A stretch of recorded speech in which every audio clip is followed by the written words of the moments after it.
নবী সাল্লাল্লাহু আলাইহি ওয়াসাল্লাম একদিন ঈদের খুতবা দিচ্ছিলেন এবং ওই খুতবাতে তিনি বলেছিলেন যে, হে মুসলিম নারীগণ, আমি জাহান্নামে দেখে এসেছি যে তোমাদের সংখ্যা বেশি।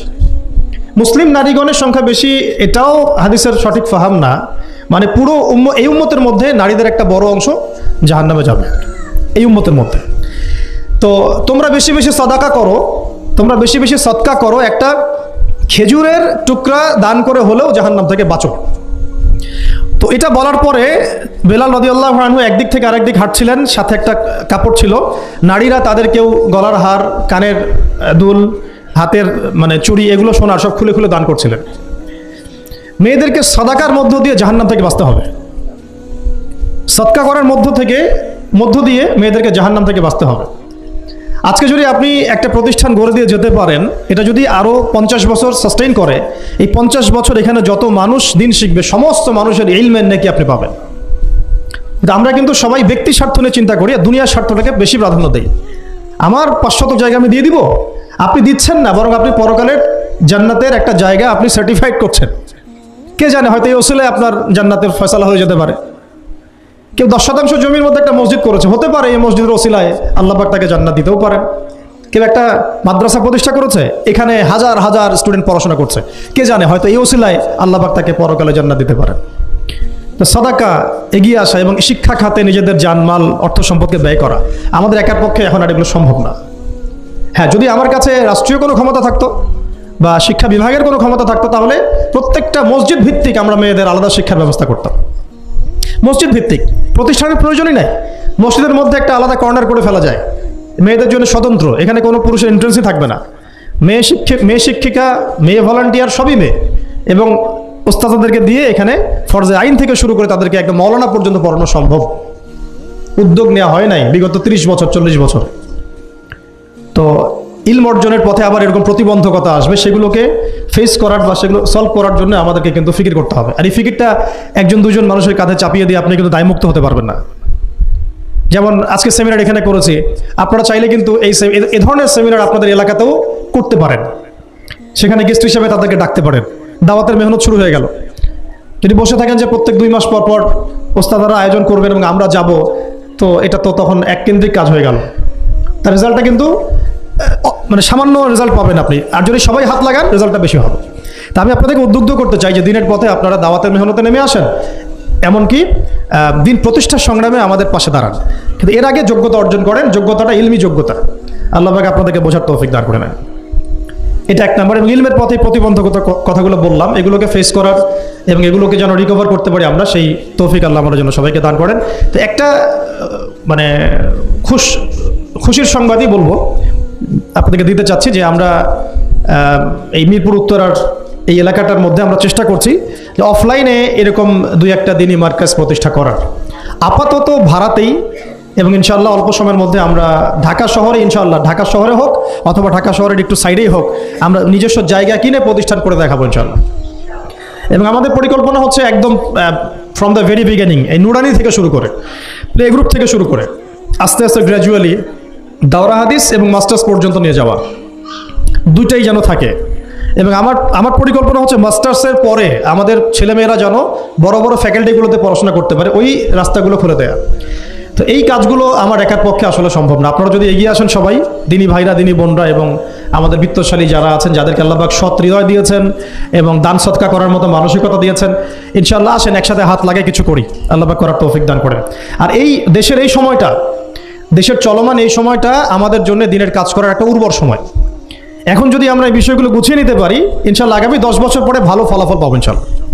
আমার মেয়ের বয়স আজকে থেকে 10 বছর পরে হবে 11 বছর। তো 11 বছর বয়সে আমি আয়েশাকে কোথায় দেখতে চাই, মারিয়ামকে কোথায় দেখতে চাই, ঠিক আছে, আমি আমার মেয়ে খাদিজাকে কোথায় দেখতে চাই, এটা আমাকে এখন থেকে ফিকির করতে হবে।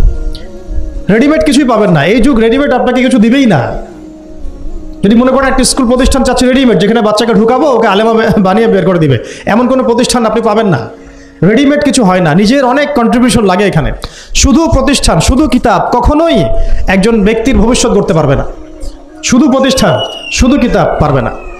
তো অনেক গভীরে চলে যাচ্ছি, মূল কথাটা আশা করি বোঝাতে পেরেছি। ইলম যেমন অর্জনও করতে হবে, ইলম মানুষের কাছে সহজলভ্য করার প্ল্যাটফর্মও তৈরি করতে হবে। আল্লাহ পাক আপনাদের সবাইকে এগিয়ে আসার তৌফিক দান করেন। আমিন। আসেন শুরু করি, আমরা শুরু করি ইনশাআল্লাহ। আল্লাহ পাকের কাছে তারাই বেশি মাকবুল, তারা বেশি সম্মানিত যারা প্রথমে শুরু করে। যদি আমরা এরকম 5টা প্রতিষ্ঠান করে ফেলি ঢাকায়, তখন দেখবেন দিনী বোনের অভাব নাই, অনেক হাজার হাজার বোন আসছেন সেমিনারে, কিন্তু তারা আসছেন কখন? যখন এটা রেডি হয়ে গেছে তখন। আর আপনারা এসেছেন কখন? যখন কিছুই ছিল না তখন। তো এটা লা ইয়াজতামিআন, এটা কখনো সমান হবে না। তো আল্লাহ পাক আমাদেরকে অগ্রজ হওয়ার তৌফিক দান করেন, আমি। তো ইলমের সাথে 2 নম্বর যে পয়েন্টটা নোট আউট করবেন সেটা হচ্ছে বেশি বেশি আমল করা। আমলবিহীন ইলমের কোনো মূল্য নাই, আমলবিহীন ইলমের কোনো মূল্য নাই। এখন আমল করাটা কি খুব কঠিন? আমি আপনাদেরকে আমার ওস্তাদের একটা কথা বলি। আমার ওস্তাদ আমাদেরকে শিখিয়েছেন, বলেছেন যে আমল প্রতিদিন করা, অল্প হলেও প্রতিদিন করা। প্রতিদিন আপনি 10 পারা পড়তে পারবেন না হয়তো, ঠিক আছে, 2 পৃষ্ঠা পড়েন। প্রতিদিন আপনি হয়তো 20টা হাদিস পড়তে পারবেন না, 2টা হাদিস পড়েন। প্রতিদিন হয়তো আমরা তাহাজ্জুদ, চাশত, আওয়াবিন, ফরজ, সুন্নাহ সব একসাথে হয় না, তাই না? তো ঠিক আছে, আপনি 8 রাকাত করে পড়তে পারছেন না, 2 করে না হয় পড়েন। 2 রাকাত তাহাজ্জুদ পড়েন, তাহাজ্জুদের হক আদায় হয়ে গেল। সকালে 2 রাকাত নামাজ পড়ে নেন, চাশতের হক আদায় হয়ে গেল। এইভাবেই মানে কথা হচ্ছে যে আমল করা, নিয়মিত করা, যদিও সেটা অল্প হয়, এটা কিন্তু কঠিন কিছু না। আল্লাহ পাক যার জন্য সহজ করে দেন তার জন্য সহজ। ওযু করে ওয়াশরুমে গিয়েছেন, ওযু করে ফেলেন, ওযু দিয়ে 2 রাকাত নামাজ পড়ে ফেলেন। চলতে ফিরতে, আপনারা তো ঘরের কাজে বেশি ব্যস্ত থাকেন, চলতে ফিরতেই সুবহানাল্লাহ, আলহামদুলিল্লাহ, লা ইলাহা ইল্লাল্লাহ, আল্লাহু আকবার পড়তে থাকেন, আস্তাগফিরুল্লাহ ওয়া আতুবু ইলাইহি পড়তে থাকেন, দরুদ শরীফ পড়তে থাকেন। এমন না যে ঘটা করে সবসময় আমলে বসতে হবে, এটা জরুরি না। প্রতিটা কাজের সাথে আমল আছে।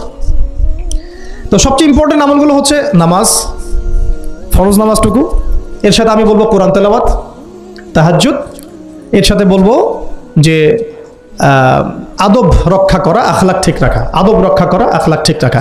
একজন মহিলার এক্সাম্পল দিব, বেসিক্যালি এটা 2জন মহিলার এক্সাম্পল, তো আমি একজনের কথা বলছি। একজন সাহাবী এসে নবী সাল্লাল্লাহু আলাইহি ওয়াসাল্লামকে বলেছিলেন যে আমাদের বাসার পাশে একজন মহিলা আছে, প্রচুর ইবাদত করে, কোনো নামাজ মিস নাই, কোনো নফল রোজা মিস নাই, খুবই পরেশগার, খুবই মুত্তাকি, খুবই খুবই উঁচু লেভেলের মুত্তাকি একজন মহিলা বলে মনে হয় আমাদের কাছে। কিন্তু তিনি তার প্রতিবেশীর সাথে ঝগড়া করেন, তিনি তার প্রতিবেশীর সাথে ঝগড়া করেন এবং বাজে ল্যাঙ্গুয়েজ ইউজ করেন। নবী সাল্লাল্লাহু আলাইহি ওয়াসাল্লাম বলেছেন যে তিনি জাহান্নামী, নাউযুবিল্লাহ।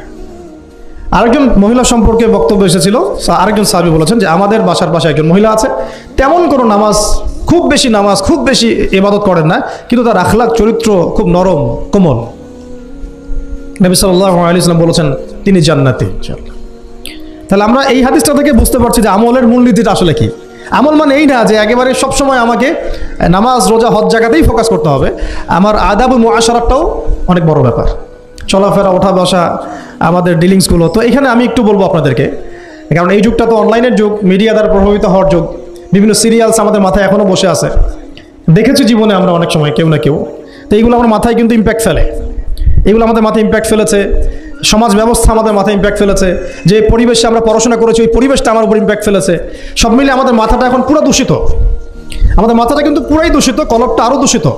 তো এইখানে যে বিষয়গুলো ফোকাস করা দরকার, যে পিতা মাতার সাথে একদম কোমল হয়ে যান, ছেড়ে দেন, নিজের অধিকারে না আসলেও ছেড়ে দেন, পিতা মাতার সাথে কোমল হয়ে যান। পিতা এবং মাতা আপনার জান্নাত জাহান্নামের মাধ্যম।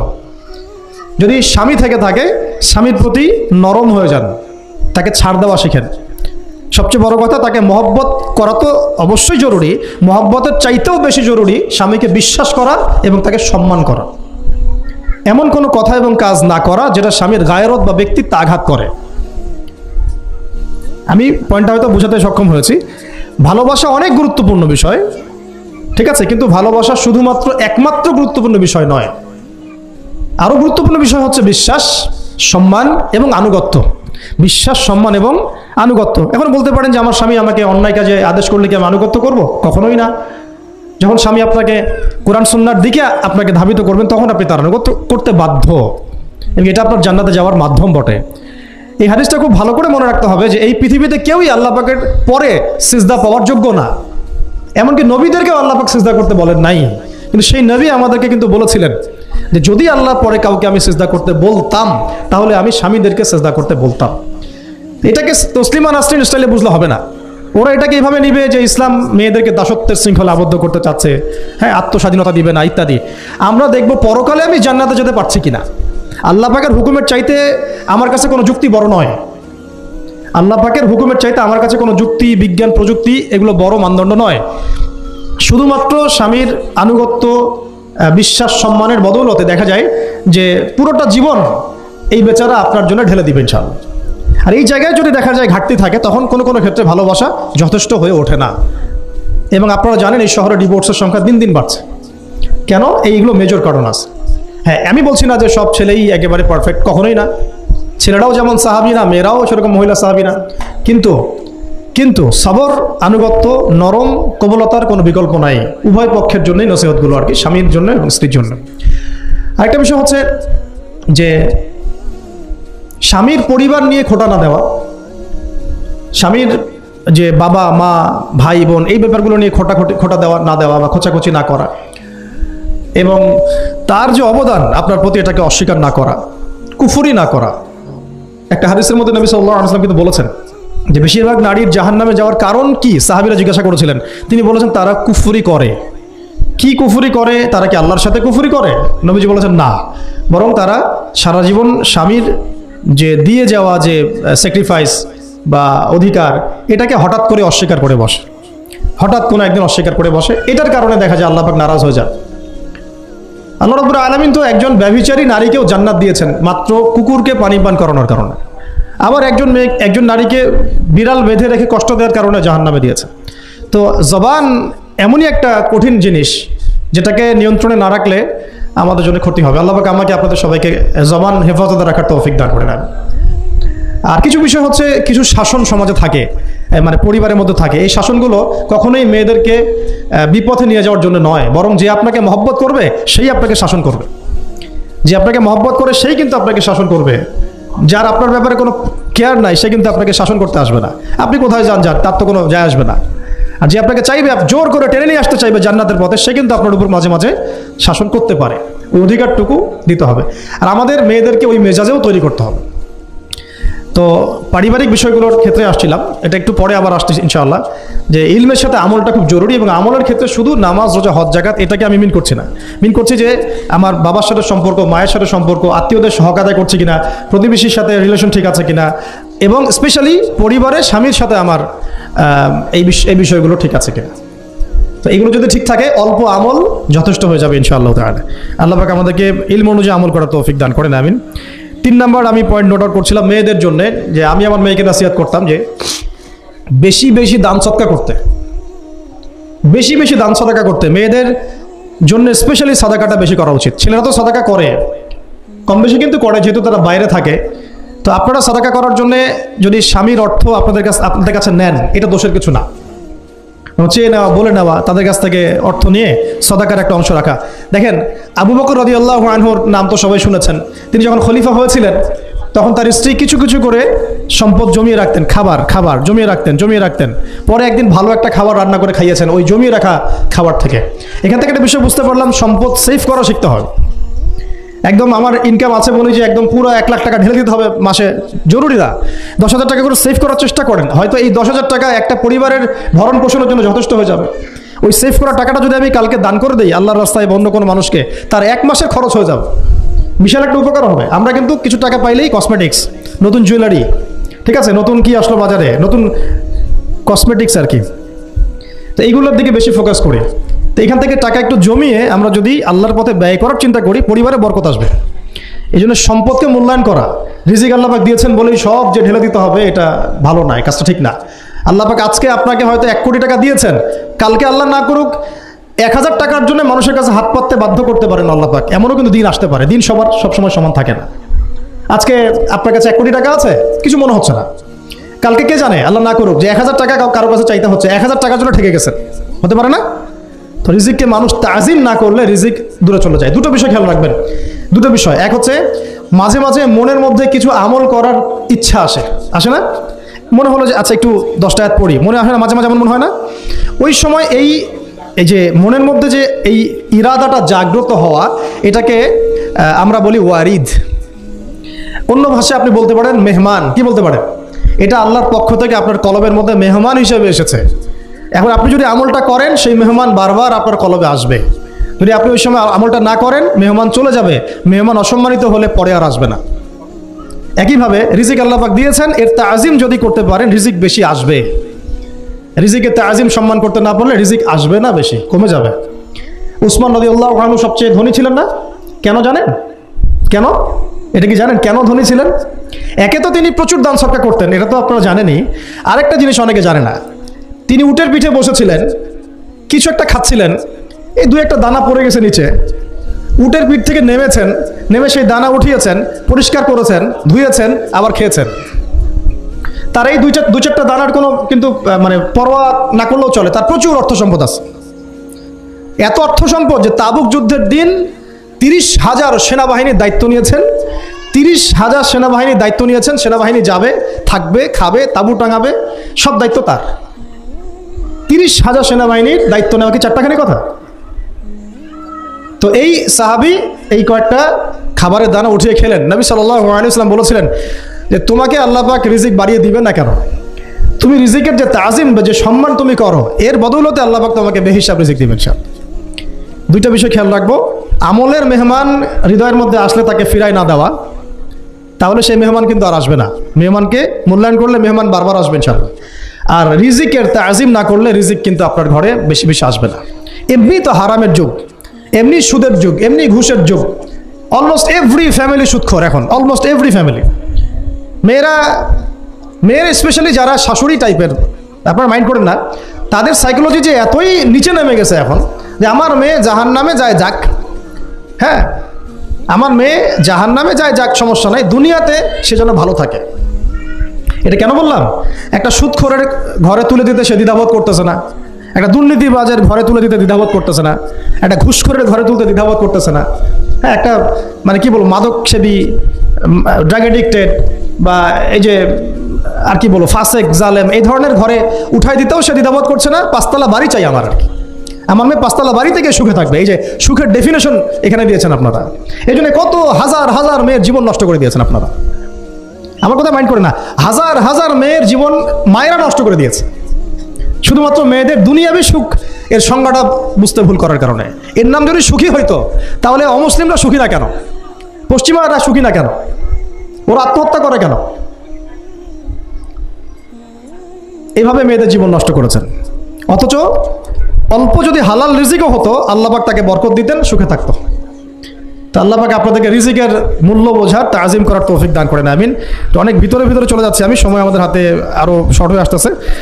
তো এখানে একটা কথা বলে দিব যে রিজিকের প্রসঙ্গ যেহেতু আসছে, যে হালাল খেতে হবে আমাদেরকে, হারামের দ্বারস্থ হওয়া যাবে না।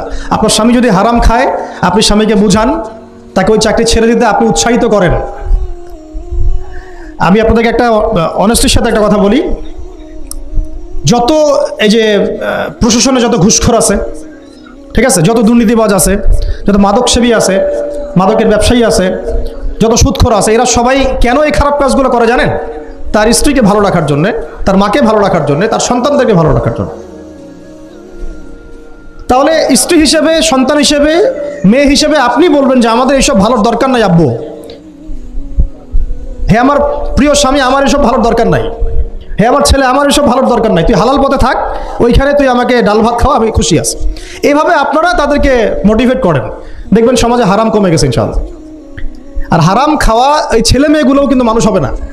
হারাম খাওয়াতে ছেলে মেয়েগুলো রক্ত মাংস করে উঠছে, এরাও কিন্তু মানুষ হবে না। আল্লাহ পাক আমাদেরকে হালাল খাওয়ার তৌফিক দান করেন, এবং হালালের জন্য আপনাদের ভূমিকা অনেক বেশি। আমরা উত্তরবঙ্গ সহ দেশের বিভিন্ন জায়গায় সফর করে যেটা দেখেছি, যত সুদী এনজিও আছে না, এনজিওগুলোর মধ্যে মহিলাদের নামই বেশি, জানেন? মহিলাদের নাম বেশি সুদী এনজিওতে। তো এই দাওয়াতগুলো আমরা মা বোনদেরকে দিতে চাই যে কোন অবস্থাতে যেন হারাম রিজিকের দিকে আপনারা না ধাবিত হন, এবং রিজিকের তাজিম করেন, পরিবারের মধ্যে হৃদ্যতা ভালোবাসা বজায় রাখেন, একে অপরকে বিশ্বাস, সম্মান এবং শ্রদ্ধা করেন। ইনশাআল্লাহ তাআলা আপনাদের পরিবারও সুখী হবে, রিজিকও সুন্দর হবে, এবং রিজিকে বরকত হবে ইনশাআল্লাহ। এরপরে আমি দু একটা পয়েন্ট নোট করেছি, বলে শেষ করে দিচ্ছি। যে এটা স্পেশালি আমি আমাদের ওইসব দিনই বোনদেরকে বলতে চাচ্ছি যে বোনেরা এখনও বিয়ে শাদী করেন নাই। সেটা হচ্ছে যে বিয়ে করার আগেই দিনের বেসিক লেখাপড়া শেষ করেন। এত পাগল হওয়ার দরকার নেই। আগে চরিত্র হেফাজত হচ্ছে না, রোজা রাখেন, রোজা রাখেন, ঠিক আছে? দিনই পড়াশোনা আগে শেষ না করে বিয়ে করতে যায় না। বহু আলেমা যারা মাদ্রাসা লাইনের ছাত্রী ছিল, দিনই পড়াশোনা শেষ না করে বিয়ে পিড়িতে বসার কারণে কেরিয়ার ধ্বংস হয়ে গেছে, কেরিয়ার ধ্বংস হয়ে গেছে। বিয়ে পরে করেন, পরে করেন, আগে পড়াশোনাটা, তুলনামূলক পড়াশোনাটাকে শেষ করে নেন। তুলনামূলক পড়াশোনা শেষ করতে 18 থেকে 20 বছর বেশি লাগে না। যদি আপনি শুরু থেকে শুরু করেন, একদম 18 থেকে 20 বছর হতে হতে আপনার পড়াশোনা মোটামুটি শেষ হয়ে যাবে। আর যে সাবজেক্টগুলো বললাম আমি, ওইগুলোই বেসিক পড়াশোনা। এখন এটা হয়তো সবার ভাগ্যে নসিব নাও হতে পারে, সেক্ষেত্রে বিকল্প অপশন আমরা যাব। কিন্তু আগে মূলনীতি হচ্ছে একটা লেভেল পর্যন্ত পড়াশোনা করার পরেই বিয়ে করেন, কারণ বিয়ের পরে আপনার যত রেসপন্সিবিলিটি আসবে, এটা তখন পড়াশোনা মেনটেন করা এতটাও সহজ না, প্রায় অসম্ভবের পর্যায়ে পড়ে যায় আর কি। আর দু একটা বাচ্চা কাচ্চা হয়ে গেলে তো তখন আর কোনো কথাই নাই। তাহলে আপনারা কি আমাদেরকে আয়েশা রাদিয়াল্লাহু আনহার মতো একটা প্রজন্ম দিতে পারবেন না? যদি এটা আপনাদের উদ্দেশ্য হয়, সেক্ষেত্রে কি পড়াশোনা শুরু থেকে করা উচিত না? এখন এই সুযোগটা আমাদের সব বন্ধুদের সামনে হয়তো থাকে না, এই জন্য আমরা বললাম যে বিকল্প অপশনগুলোতে আপনারা দিন শেখার চেষ্টা করেন। আর এরপরে যখন বিয়ে করবেন, পড়াশোনা মোটামুটি শেষ হয়েছে, বিয়ে করবেন, এখন 18-20 বছর বয়স হয়ে গেছে, এখন আল্লাহর ওয়াস্তে দুনিয়াবি বিষয়কে সর্বোচ্চ অগ্রাধিকার দিয়েন না। আজীবন পস্তাবেন, এবং একবার পস্তানো শুরু করলেই পস্তানো আজীবনও শেষ হবে। তখন মেইল করে মেসেজ করে কোনো লাভ হবে না, কারণ আপনি বিয়ের আগে দিনকে প্রাধান্য দেন নাই, বরং দুনিয়াকে প্রাধান্য দিয়েছিলেন। আপনি বিয়ের আগে দিনকে প্রাধান্য দেন নাই, বরং দুনিয়াকে প্রাধান্য দিয়েছেন। যখন আপনি সবসময় পরকালকে, আল্লাহকে, তার রাসূলকে প্রাধান্য দিবেন, দিনকে প্রাধান্য দিবেন, দুনিয়া আল্লাহই গুছিয়ে দিবেন। আর যখন আপনি মানে দুনিয়াকে সর্বোচ্চ অগ্রাধিকার দিবেন, দিন আপনার কাছ থেকে দূরে সরে যাবে। দিনের একটা গায়রত আছে, একটা ব্যক্তিত্ব, দিনের একটা স্বতন্ত্র গায়রত আছে, সে সবার কাছে ধরা দেয় না। যেটাকে মূল্যায়ন করে তার কাছেই দিন আসে, যেটাকে মূল্যায়ন করে না তার কাছে দিন আসে না। দিনদার ছেলেকে প্রাধান্য না দিয়ে বিয়ে করতে যায় না, জীবনটা ধ্বংস হয়ে যাবে। হ্যাঁ, আমি বলছি না দিনদার ছেলে মাদ্রাসাতেই থাকে না, ইঞ্জিনিয়ার লাইনেও থাকতে পারে, ডক্টরও হতে পারে, ইঞ্জিনিয়ারও হতে পারে, কিন্তু এটা বাহ্যিকভাবে এটাকে জাস্টিফাই করাটাও ডিফিকাল্ট। কিছু কিছু ক্রাইটেরিয়া দেখে আপনি একটু আন্দাজ করতে পারেন, পুরোপুরি হয়তো কখনোই বুঝতে পারবেন না। সেটা হচ্ছে দিনের প্রতি তার ফিকির কেমন, দিন নিয়ে তার কাজ কেমন, তার লাইফস্টাইল কেমন, তার পরিবার কেমন, কোন পরিবেশে সে বড় হয়ে উঠেছে, তার একাডেমিক্যাল সার্টিফিকেট কেমন, তারপরে তার দাওয়াতের মেহনতে অ্যাক্টিভিটিস আছে কিনা, বা ব্যবসা হালাল কিনা, বা চাকরির হালাল কিনা, নামাজ ঠিক আছে কিনা, তার মধ্যে সুন্নাহ আছে কিনা, এগুলো কিছু কিছু বাহ্যিক সাইন যেগুলো দেখে আমরা একটা আইডিয়া নিতে পারি। তারপরে বলবো যে এখানে 100% আপনি এনশিওর হতে পারবেন না, ওইটা আল্লাহ পাকের হাতে। তো ওইটাও যদি এনশিওর করতে চান তাহলে কি করতে হবে? তাহলে নিজেকে দিনদার হতে হবে। আমি নিজে যদি ভালো দিনদার হই তাহলে ইনশাআল্লাহ আল্লাহ পাক আমাকে দিনদার স্ত্রী দিবেন। নিজে দিনদার না, তাহলে কি রেডিমেড দিনদার ছেলে আসবে? কখনই আসবে না।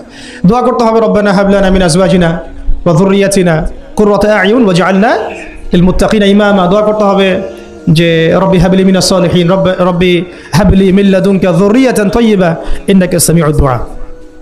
এই বিষয়গুলো দেখে খেয়াল রাখবেন। আর শরীয়তের মেজাজ মাথায় রাখা, শরীয়তের মেজাজের কথাটা আজকে এই জন্য বলছি যে আমরা আমাদের দেশে যে প্রবলেমটা দেখি, ইসলামের পূর্ণাঙ্গ বিষয়গুলো মানুষ মাথায় রাখতে চায় না।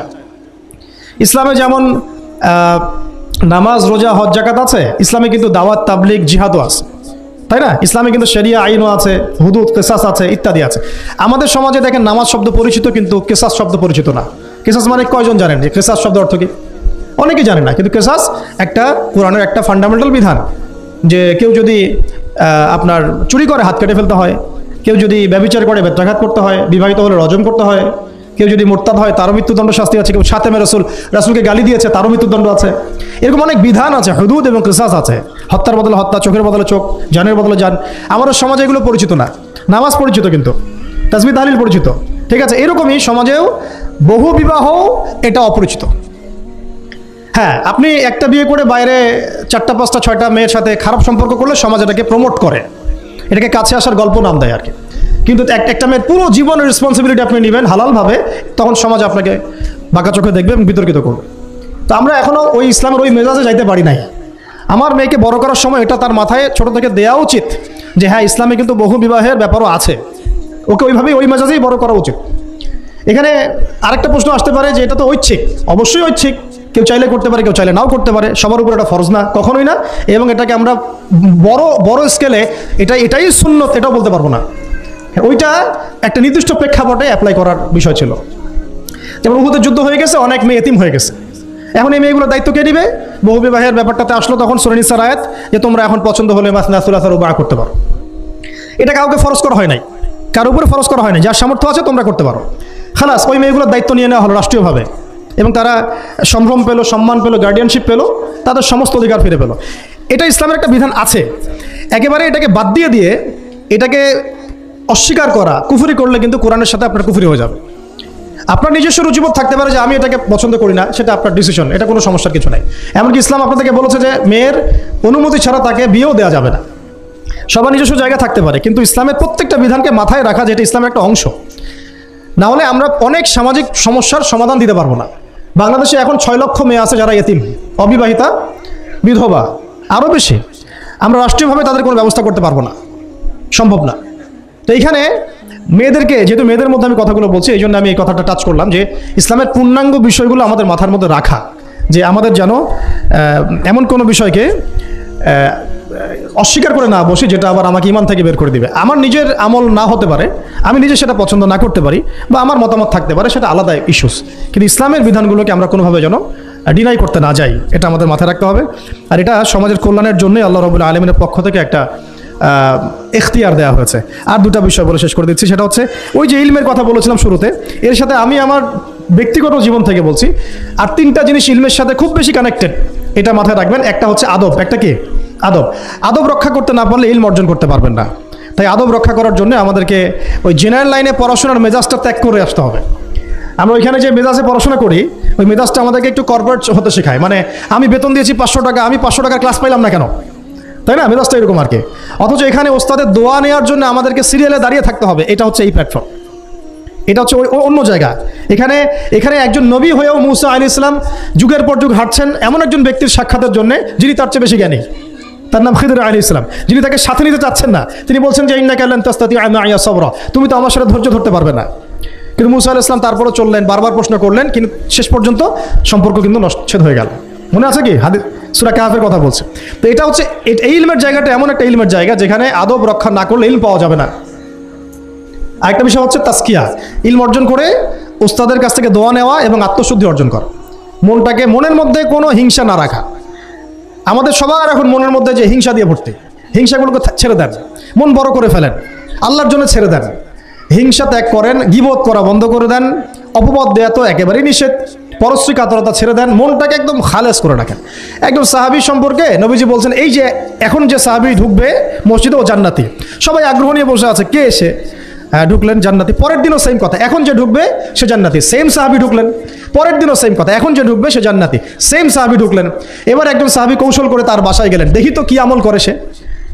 তো দেখলেন তো রাত্রেবেলা তাহাজ্জুদে উঠতেছে না, এশার নামাজ পড়ে ঘুমায় গেছে, ফজরের নামাজে উঠলো। তো 3 দিন থাকলেন, 3 দিন সেম।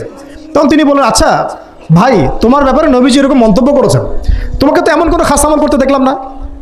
তো তিনি বলছেন, আচ্ছা একটা বিষয় হতে পারে, আমি অত বেশি আমল হয়তো করি না, কিন্তু আমি যখন ঘুমাতে যাই আমি সবাইকে মাফ করে দিয়ে ঘুমাই। মন ফ্রেশ, মনটা থেকে সব বের করে দেওয়া, এটা তাসকিয়া।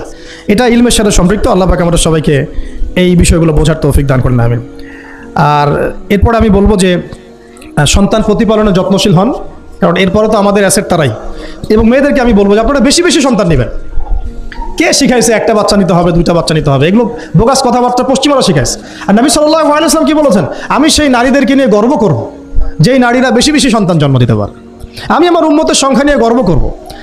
হ্যাঁ, সবার ফিজিক্যাল কন্ডিশন এক না হতে পারে, কিন্তু এই মানসিকতাটা ত্যাগ করতে হবে যে আমার একটাই, 2টি সন্তানের বেশি নয়, একটি হলে আরও ভালো হয়। এইসব পশ্চিমা তন্ত্রমন্ত্র বন্ধ করতে হবে, ঠিক আছে? এরপরে বলবো যে মিডিয়া দিয়ে, আচ্ছা, এই সন্তান প্রতিপালনের ক্ষেত্রে একটা কথা বলে দিই যে প্যারেন্টিংয়ের অনেক বই বাজারে বের হয়েছে, প্যারেন্টিং টিপস আছে। এই প্যারেন্টিংটা নিয়ে আলাদা ইনশাল্লাহ একদিন সেশন করবো, এখানে অনেক কথা বলার আছে। সন্তান প্রতিপালন একটা শিল্প, সন্তান প্রতিপালনটা একটা শিল্প, খুব ধৈর্যের কাজ, সবরের কাজ, লেগে থাকার কাজ। সন্তানকে সময় দেওয়া, ওর খাবারের দিকে খেয়াল রাখা, ওর মানসিকতার দিকে খেয়াল রাখা, ওর ফিজিক্যাল অ্যাক্টিভিটিস দিকে খেয়াল রাখা, ওর মানে আত্মা দূষিত হয়ে যাচ্ছে কিনা এটা খেয়াল রাখা, ওর ভালো একাডেমিক পরিবেশ নিশ্চিত করা, ভালো ওস্তাদ দেওয়া, ওর সাথে মেশা, ওকে আদর করা, অনেক কিছু আছে। এটা নিয়ে ইনশাল্লাহ আমরা একদিন আরেকটা সেশন করবো ইনশাল্লাহ। তো সন্তান প্রতিপালনের সাথে আমি বলবো যে প্রচলিত যে মিডিয়াগুলো, এই জি বাংলা, স্টার জলসা, এই যে পিছনে লেখা আছে যে অপসংস্কৃতি, এক কথায় বিজাতীয় অপসংস্কৃতি, এই মিডিয়াগুলো বাসা থেকে বন্ধ করে দেন।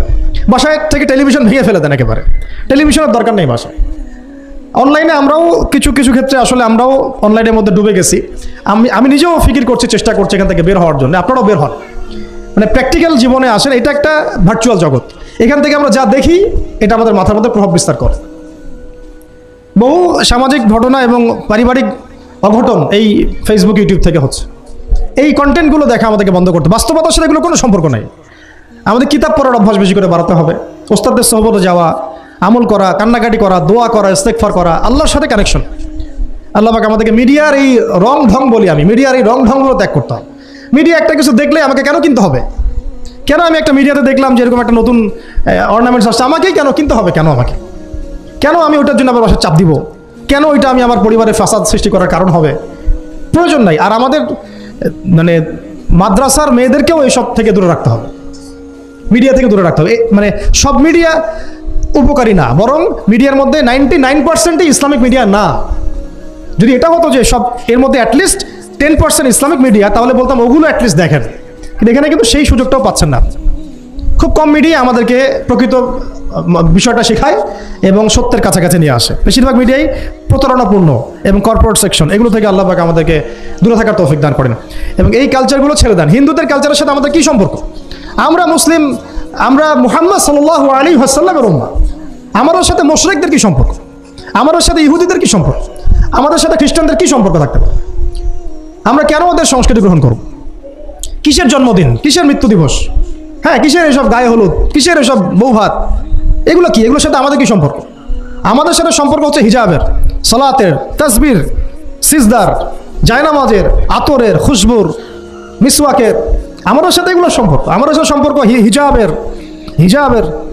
আমাদের সাথে সম্পর্ক ইসলামিক ক্যালিগ্রাফির, আমাদের সাথে সম্পর্ক কোরআনের, হাদিসের, সিরাতের, লেখাপড়া, ইলমি পরিবেশের, তাসাউফের, এগুলো আমাদের কালচার। তো কালচার খুব ইম্পর্টেন্ট। কালচার থেকে দূরে সরে গেলে আমাদের আকীদা নষ্ট হয়ে যায়। আল্লাহ পাক আমাদেরকে আমাদের কালচার ধরে রাখার তৌফিক দান করেন। আর দুটো কথা হচ্ছে, হিজাবে কঠিন হন, হিজাব একটু কঠোর হয়ে যান। এটা নিয়ে হয়তো আলোচনা শুনেছেন আপনারা, আমি জানি না পয়েন্টটা এসেছিল কিনা। তো হিজাবে আরও অনেক কঠিন হতে হবে আমাদেরকে, আস্তে আস্তে আরও। একবারে তো হয়তো আপনারা সব কিছু শক্ত করে ধরতে পারবেন না, অ্যাটলিস্ট আপনার ধারাবাহিকতা বজায় রাখ। হিজাবে অনেক কঠিন হওয়ার চেষ্টা করি। আমাদের অনেক দিদি বোনকে আমরা একটু ক্যাজুয়াল দেখি হিজাবের ব্যাপারে, এটা থেকে আপনার বের হওয়ার তৌফিক দান করেন, আমিন। আর একটা মেয়েদেরকে একটা নসিহত করবো, স্পেশালি যে অল্পে তুষ্ট থাকেন, ইনশাল্লাহ জীবনে সুখী হয়ে যাবেন ইনশাআল্লাহ। আর শেষ কথা হচ্ছে, আলেমা হওয়ার চেষ্টা করেন, দায়ী হওয়ার চেষ্টা করেন এবং মেয়েদের মধ্যে ব্যাপক দাওয়াতি কাজ করার চেষ্টা করেন। এইটা জীবনের লক্ষ্য উদ্দেশ্য বানায় নেন ইনশাল্লাহ। আপনার জীবনের লক্ষ্য যদি এমনই হয়, দেখবেন এমনই জীবন সঙ্গী আপনি পেয়েছেন যার জীবনের লক্ষ্যও সেম, তখন দুজনে মিলে আপনি কাজ করতে পারবেন ইনশাল্লাহ। আমাদের এখন প্রচুর আলেমা দরকার, আমাদের প্রচুর দায়ী বোন দরকার, আমাদের মুআল্লিমা শিক্ষিকা বোন দরকার, ঠিক আছে? আমাদের প্রত্যেকটা ডিপার্টমেন্টে এরকম যোগ্যতা সম্পন্ন দিনী বোনদেরকে দরকার।